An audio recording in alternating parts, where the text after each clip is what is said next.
여러분, 이 시간 우리는 하나님 앞에 예배자로 있습니다. 그 어느 시간보다도 우리가 마음의 평안을 얻고 하나님의 위로를 받는 귀한 시간입니다. 이 시간도 하나님의 정말 풍성한 은혜가 이 예배 가운데 함께 하시고 또 여러분 한 사람 한 사람에게 충만하게 함께 해주시기를 또 간절히 소원해 봅니다. 그래야 우리가 또 일주일 동안 각자 삶의 자리에서 또 열심히 하나님 의지하고 살아갈 수 있지 않겠습니까? 그렇죠? 여러분, 오늘 말씀에는 대제사장, 제목에 오늘 대제사장이라는 단어가 나오는데요. 대제사장은 무슨 일을 하던 사람이죠? 구약시대에 하나님 앞에 제사를 드리러 나오는 하나님의 백성, 이스라엘 백성이 하나님 앞에 나올 때 그들을 대신해서 하나님 앞에 그들이 가져온 제물을 하나님 앞에 올려드리는 역할을 감당했던 사람들을 제사장, 그 중에서 대표되는 사람을 대제사장이라고 하죠. 여러분이 지금 우리는 신약 시대를 살아가고 있는데요. 만약에 구약 시대에 우리가 태어나서 구약 시대의 이스라엘 백성으로서 하나님 앞에 살아가는 사람들이었다라면 여러분, 일주일에 하루 주님 앞에 나오는 이날 우리는 무엇을 해야 되죠? 우리가 일주일 동안 지었던 죄를 가지고 나와서 각자가 지은 죄의 분량만큼 짐승이나 소제를 가지고 나와서 하나님 앞에 드리면 하나님께서 그 제사를 받으시고 그의 죄를 용서해 주시고 다시금 하나님 앞에서 살아갈 수 있는 힘을 얻어 살아갈 수 있도록 해 주셨겠죠. 그래서 우리는 이 시간에 이렇게 함께 나와서 하나님 앞에 직접 예배를 드릴 수 있는 것이 아니라 성소 앞에 나와서 제사장에게 내가 일주일 동안 지은 죄에 대한 값으로 이 짐승을 가지고 왔습니다. 그 짐승의 머리에 같이 손을 얹고 안수하고 자신의 죄를 떠올리면서 하나님 앞에 용서해 주시길 바라며 그 짐승이 내 눈앞에서 피 흘려 죽는 모습을 보며 그 몸이 찢기는 모습을 보며 내가 이렇게 하나님 앞에 일주일 동안 또 죄 가운데 살았구나. 내 죄 때문에 이 짐승이 대신해서 피를 흘리는구나. 그런 생각을 하면서 하나님 앞에 보내고 또 하나님 앞에 자신의 죄가 용서함 받은 것을 감사하며 집으로 돌아갔겠죠. 분명히 그랬어야 됩니다. 왜요? 하나님께서 하나님의 백성인 구약 이스라엘 백성에게 너희들이 나의 앞에 나와서 나에게 예배를 드릴 때 제사를 드릴 때는 반드시 이렇게 내가 정해준 대로 내 앞에 나와야 된다라고 했기 때문이죠. 예수님께서 2000년 전에 이 세상에 오셨을 때에도 그 당시까지도 여전히 예루살렘에 있는 성전 앞에 이스라엘 백성들은 모여서 하나님 앞에 이와 같이 예배를 드렸습니다. 그런데 어느 날 한 청년이 성경의 말씀에 보면 부자 청년이 예수님께 나와서 예수님, 어떻게 하면 제가 영생을 얻을 수 있겠습니까? 영생에 대해서 깊은 고민을 가지고 살았던 청년인 것 같아요. 그랬더니 내가 이렇게 구약에 하나님께서 너희들에게 가르쳐 주신 이 율법의 말씀들을 다 준행해라. 제가 지금까지 어려서부터 지금까지 잘 그 말씀들을 다 준행하면서 살았습니다. 그 청년을 한번 딱 쳐다보시더니 거짓말이 아니에요. 진짜 신실하게 그 구약의 율법에 따라서 그 말씀 따라서 살았던 청년임을 보았어요. 참으로 내가 귀하구나. 그렇다면 이제 너의 전 재산을 팔아 다른 사람에게 나누어 주고 너는 나를 따르라 했더니 그 청년은 어떻게 했습니까? 예수님을 따라갔나요? 근심하며 집으로 돌아갔더라 라고 이야기하고 있습니다. 여러분은 지금 이 자리에 하나님 앞에 예배자로서 하나님 앞에 정말 나를 구원해 주신, 나를 영원히 죽을 수밖에 없는 죄 가운데서 구원해 주신 그 하나님 앞에 우리가 예배자로 나와 있는데 그저 좋은 말씀 듣고서 그 말씀의 교훈을 얻고 또 힘을 얻어서 일주일 동안 살아가려고 그게 주된 목적이 아니라 하나님 앞에 내가 예배자로서 감사함으로 예배 드리기 위해서 이 자리에 나와 있는데 혹시 여러분에게는 이 부자 청년과 같이 아직 내려놓지 못한 무언가가 있지는 않으신지요? 있다면 그것은 무엇입니까? 네. 여러분, 좀 전에 이야기했습니다. 구약에는 하나님 앞에 하나님의 백성이 나와서 예배를 드릴 때는 짐승의 피를 흘려서 계속해서 반복적으로 끊임없이 하나님 앞에 나와서 예배를 드렸어야 됐다고 말씀을 드렸는데요. 그렇다면 그 예배의 형태는 완전한 거니까 불완전한 겁니까? 그렇죠? 한 번으로 끝날 수 없는, 계속해서 반복할 수밖에 없는 불완전한 것이었어요. 근데 왜 불완전한 그것을 하나님께서 이스라엘 백성에게, 하나님의 백성에게 하라고 명령하셨던 것일까? 그거는 하나님께서 인류를 구원하시기 위한 하나님의 구원 계획을 이루시기 이전에 아직 준비하는 과정에서 하나님의 백성 이스라엘에게 너희들이 잠시 동안은 이렇게 나에게 예배를 드리며 너희들이 한번 얼마나 내가 너희들에게 알려준 그 율법의 말씀대로 잘 준행하면서 살 수 있는지 없는지를 한번 너희들이 해봐라, 이렇게 좀 보여주셨던 것 같아요. 그런데 2000년 전에 드디어 하나님께서 하나님의 인류를 향하신, 우리를 향하신 구원 계획을 완성하시기 위해서 하나님의 아들이신 예수님을 이 땅에 보내주셨죠.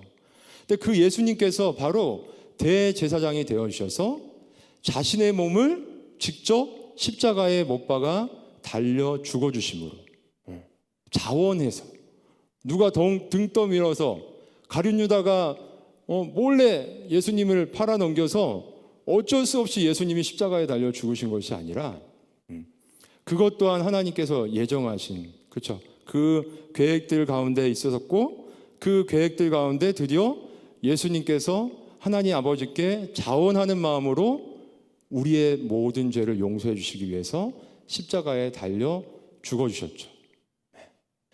그 전까지의 제사장들은 짐승을 잡아서 그 짐승의 피로 하나님 앞에 올려드리면서 사람들의 죄를 용서해 주셨는데, 우리의 마지막 대제사장으로 이 땅에 오신 예수님께서는 자신의 몸, 전혀 이 땅에서 30년 동안 사시면서 죄 한 번 짓지 않으셨던 순결한 자신의 몸을 십자가에 달려 죽어주심으로 모든 인류의 죄를 한 번에 용서해 주신 거죠. 그래서 우리는 지금 이렇게 매주일 피비린내 나는 제사를 하나님 앞에 드릴 필요 없이 우리가 하나님 앞에 나와서 예배자로서 예배를 드릴 수 있게 되었죠.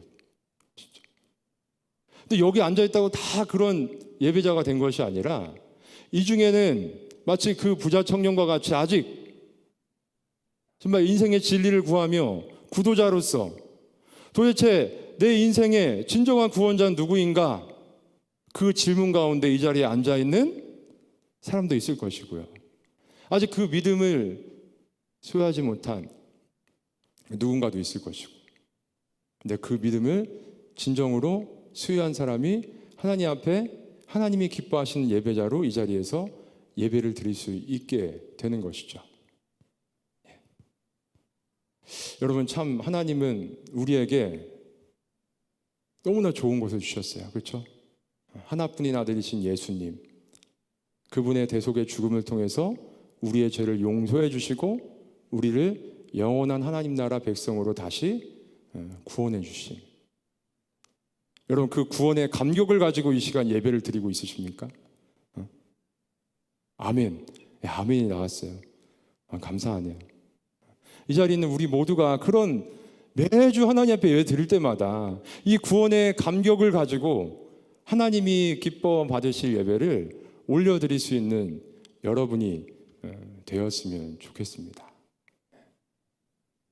그래서 오늘 말씀을 한번 다시 볼까요? 그러므로 형제들아, 우리가 예수의 피를 힘입어, 바로 이 예수의 십자가 죽음의 피를 힘입어 성소에 들어갈 담력을 얻었나니. 여러분, 그 전에는 어떻게 되었습니까? 예루살렘에 성전이 있었는데 성전 안에 또 하나님 앞에 예배를 드리는 특별한 장소인 성소가 있었죠. 성소는 또 두 개로 이렇게 구분이 되어 있었는데요, 성소와 지성소, 그 중간에는 성막이, 두꺼운 성막이 가로막고 있고, 1년에 단 한 번만 대제사장이 그 지성소에 들어가서, 그날은 무슨 날입니까? 유대인의 달력으로 7월 10일 대속죄일이란 그날에 1년 동안 이스라엘 백성이 지은 모든 죄를 다 가지고 하나님 앞에 나가서 제사를 드림으로 용서를 받는 그러한 날이었죠. 그런데 예수님께서 피 흘려 십자가에 달려 죽으시는 그 순간 우리 사복음서의 말씀을 보면 어떻게 됐어요? 성소와 지성소를 가로막고 있던 그 성막이 어떻게 됐다고요? 둘로 찢어져 버렸더라. 그 두께가 엄청나요. 그게 한 번에 뭐 사람들이 아무리 힘센 사람이 그거를 자르려 해도 자르기 쉽지 않은 그 성막이 예수님이 십자가에 달려 운명하시는 순간에 둘로 온전히 나누어졌다는 거죠. 그래서 새로운 길, 우리에게 새로운 구원의 길이 열렸다는 거예요. 그 길은 우리를 위하여 휘장 가운데로 열어놓으신 새로운 살 길이요, 휘장은 곧 그의 육체, 예수 그리스도의 육체라. 또 하나님의 집 다스리는 큰 제사장이 계시매 그 제사장은 누구예요? 바로 예수 그리스도, 우리를 위해 십자가에 달려 죽으신. 우리가 마음의 뿌림을 받아 악한 양심으로부터 벗어나고 몸은 맑은 물로 씻음을 받았으니 참 마음과 온전한 믿음으로 하나님께 나아가자. 예수님을 통해 그 문이 활짝 열려서 우리가 하나님 앞에 예배자로 설 수 있게 되었으니 우리가 하나님 앞에 계속해서 감격의 예배를 올려드리는 인생을 살아갑시다. 주님께서 우리를 이 땅 가운데서 사명을 다해서 하나님 부르시는 그날까지. 여러분, 믿음이 무엇입니까? 여러분이 지금 예수님을 믿고 이 자리에 앉아서, 하나님을 믿고 이 자리에 앉아서, 하나님의 말씀을 믿고 이 자리에 앉아서 예배자로 있는데 그 믿음은 여러분이 선택한 겁니까? 하나님이 여러분에게 주신 선물입니까? 그렇죠. 선물이라고 모두가 대답할 줄 믿습니다. 내가 자원해서 내가 선택해서 이 자리에 있다. 난 불교도 믿을 수 있었고 요새 우리나라에 이슬람도 많이 들어와서 이슬람 마호메도 믿을 수 있는데 나는 내가 쭉 다 이렇게 내가 살펴보니까 경전들을 다 읽어보니까 아무래도 구원은 이 하나님의 말씀이 성경에 있는 것 같아서 난 선택해서 이 자리에 있는 거야. 그렇다면 그 사람은 또 언젠가 그 선택이 잘못됐다고 생각하면서 다른 무엇인가를 찾아 떠나게 되겠죠. 그럴 수밖에 없을 거예요. 믿음에는 끝없는 시련이 찾아오니까요. 이어지는 11장 말씀에 보면 믿음으로 믿음의 선진들의 이야기들이 쭉 나오는데 그들의 살아온 스토리를 보면 성경 말씀에 기록된 그 이야기들을 보면 그들의 삶 가운데는 숱한 믿음의 연단들이 믿음을 통해서 찾아오는 고난들이 많았거든요. 여러분, 믿음은 하나님이 주신 선물이기 때문에 그들은 그와 같은 숱한 고난 가운데도 그 믿음을 결코 놓치지 않고 끝끝내 구원하여 하나님의 나라, 백성이 되었다는 것. 여러분, 그렇기 때문에 우리의 믿음이 참으로 소중한 거죠. 하나님께서 우리에게 믿음을 선물로 주셨어요. 그렇기 때문에 그 믿음이라는 것은 함부로 그렇죠, 없어지거나 파괴돼서 소멸될 것이 아니라는 거예요. 우리가 때때로 그 믿음이 연약해져서 그렇죠, 하나님을 의심할 수도 있고 그리고 잠시 이 믿음의 자리를 떠날 수도 있고 뭐 여러 가지 상황들이 있을 수도 있죠. 왜냐, 일제시대에 우리나라의 그 수많은 믿음의 우리 선진들이 그들 중에 처음부터 끝까지 그 믿음을 변치 않고 정말 숱한 고문 가운데서도 끝까지 참고 순교의 자리까지 갔던 분들도 있지만 그분들 중에도 중간에 그 고문이 너무나 고통스러워서 하나님을 부인했다가 그렇죠, 다시 돌아온 분들도 꽤 많거든요. 믿음이란 게 우리가 그렇죠, 우리의 힘으로 얻은 게 아니라는 거예요. 하나님께서 그런데 우리의 힘으로 얻은 건 아니지만 우리가 하나님 앞에 구하라 찾으라 문을 두드리라. 여러분, 세상의 물질을 구하고 세상의 명예를 구하고 세상의 권력을 구하라는 것이 아니라 우리가 하나님 앞에 그 믿음, 정말 숨겨진 감추인 보화, 성령의 마치 천국의 마치. 근데 우리 2주 전에 밭에 감추인 보화와 같이 그 숨겨져 있는 그 믿음, 그게 얼마나 귀한 것인지를 우리가 깨닫고 하나님 앞에 구하면 하나님께서 우리의 눈높이에 맞춰서 찾아오시고 우리에게 그 믿음을 선물로 허락해 주실 거라 믿습니다. 근데 많은 사람들이 머뭇거리죠. 그리고 두려워해요. 이 부자 청년처럼 혹시나 하나님께서 내가 든든하게 믿고 있는 이것 하나를 쏙 가져가 버리실까 봐 두려워하면서 그 발을, 믿음의 발 하나를 옮기지 못하고 이 문턱 앞에서 계속 머뭇거리고 있는, 그러면서 진짜 하나님은 살아계신 겁니까? 하나님 살아계시다면 왜 제 인생은 이렇죠? 하면서 살아가는 많은 사람들이 있죠. 안타까워요. 교회 안에 그런 청년들뿐만 아니라, 그렇죠, 남녀노소 상관없이 교회 안에 수많은 사람들 중에 그런 분들이 많다는 거예요.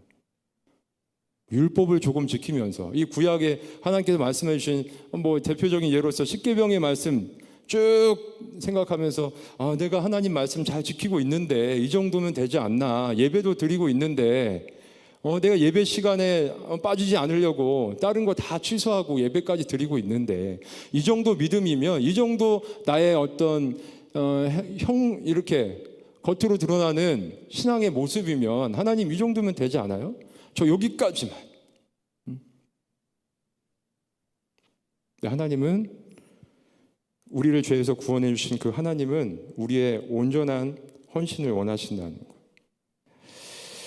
이어지는 23절로 25절 말씀을 보면, 그래서 하나님 앞에 믿음으로 나아가자, 또 약속하신 이는 미쁘시니, 그 믿음을 선물로 우리에게 주신 분이 하나님이시기 때문에, 믿음직스러운 하나님이시기 때문에 우리가 그 믿는 도리의 소망을 움직이지 말며 어떻게 하라고요? 굳게 잡으라고요.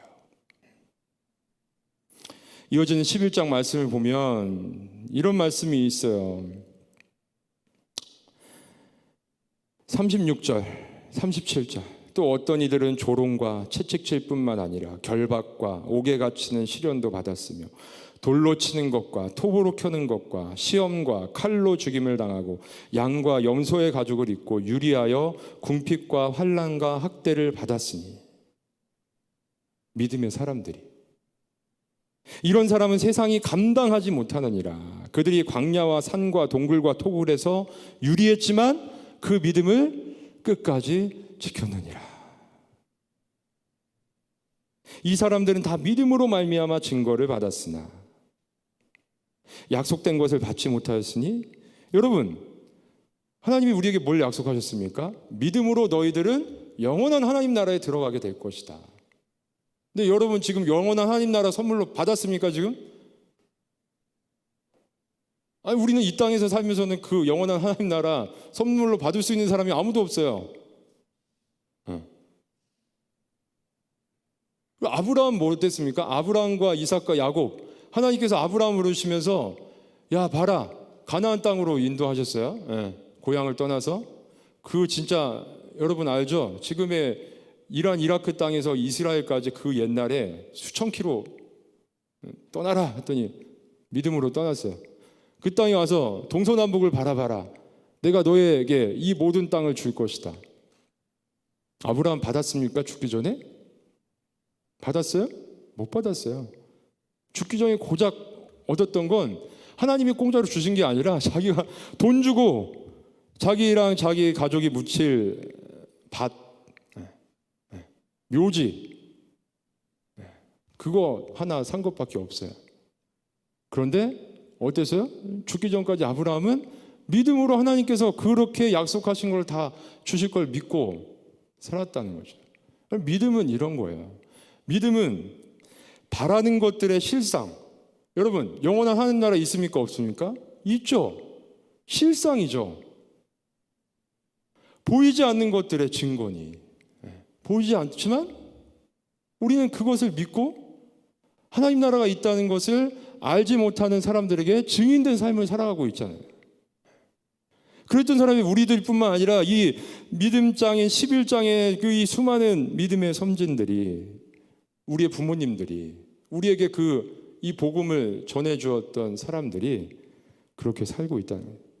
그래서 이 믿음을 굳게 잡고, 그래서 어떻게 살아가라는 거예요? 믿음으로 살아가는 사람들은 24, 25절 서로 돌아보아 사랑과 선행을 격려하며. 네, 중요합니다. 우리는 그 믿음이 있다고 그냥 각자 삶의 자리에서 세상의 질서에 따라 살아가는 것이 아니라 하나님이 우리에게 주신 질서에 따라서 말씀 앞에서 살아가라는 거예요. 어떻게 해요? 사랑과 선행으로 서로를 격려하며. 여기서 격려하며, 되게 격려하려니까 이렇게 다소곳이 이렇게 토닥토닥 여러분 우리 같이 합시다, 이게 아니라 힘을 주어서 여러분 같이 이렇게 살아가야 됩니다, 이렇게 이야기하고. 여기서 사랑과 격려가 뭐예요? 우리가 일반적으로 세상이 정의하고 있는 사랑과 선행이 아니라 여기서 사랑은 뭐예요? 아가페. 이 그리스 헬라어에서는 사랑이라는 단어를 다양하게 사용하죠. 남녀간의 사랑인 에로스, 그리고 이렇게 친구들 간의 사랑인 필레아. 그런데 여기에서 성경에서 말씀하고 있는 사랑은 뭐예요? 아가페 사랑, 신적 사랑. 신이신 하나님께서 우리에게 베풀어 주신 사랑, 예수님이 우리에게 베풀어 주신 그 사랑, 십자가 그 사랑을 너희들이 받은 걸로 끝나는 것이 아니라 너희들이 서로 그 사랑을 나누며 그 사랑으로 선행을 살아가라. 믿음의 사람들은 그렇게 살아가요. 그러면서 뭐예요? 하나 더, 모이기를 패하는 어떤 사람들의 습관과 같이 하지 말고. 코로나로 인하여서 우리가 모이기를, 그렇죠, 이거는 우리가 패하려고 막 모이는 숫자가 줄어든 건 아니지만 어쨌든 우리가 믿음의 공동체로서 모이기를 힘쓰지 않고 모여봤자 맨날 그냥 하는 것도 없고 이런 것이 아니라 모이면, 그렇죠, 여러분 그런 마음이 드는 건 뭐예요? 모여서 우리가 제대로 하나님께서 우리 공동체가 하기를 원하시는 것을 하면서 그 안에서 그 즐거움을 누리지 못하니까 모이기를 힘쓰지 않는 경향이 생길 수도 있어요. 그러니까 우리는 모였을 때 어떻게 돼요? 모이기를 힘쓰고 모였을 때마다 하나님을 예배하며 하나님께서 우리에게 원하시는 사랑과 선행으로 살아가는 삶의 모습 필요하다는 것이죠. 오직 권하여 그날이 가까움을 볼수록 더욱 그리하자. 여러분 그날이 좀 다가오는 것 같지 않습니까? 다가오고 있어요. 마지막 그 날이 언제가 될지는 모르지만 이미 시작됐어요. 예수님께서 하늘로 올라가신 이후부터 지금까지 우리는 마지막 때, 하나님께서 성경에서 말씀하신 마지막 때를 우리는 쭉 2000년 동안 살아오고 있는 것이고, 그렇죠, 한 1000년 전에 사셨던 분들도 이제 말세야 했겠지만 오늘날 우리도 마지막 때 같은 느낌의 시대를 살아가고 있습니다. 마지막 때가 오는 것 같이 느껴질 때일수록 하나님께서는 우리가 더욱더 모이기를 힘쓰고 모일 때마다 하나님께서 우리에게 원하시는 그 일들을 행하면서 살아가라 라고 말씀하고 계십니다.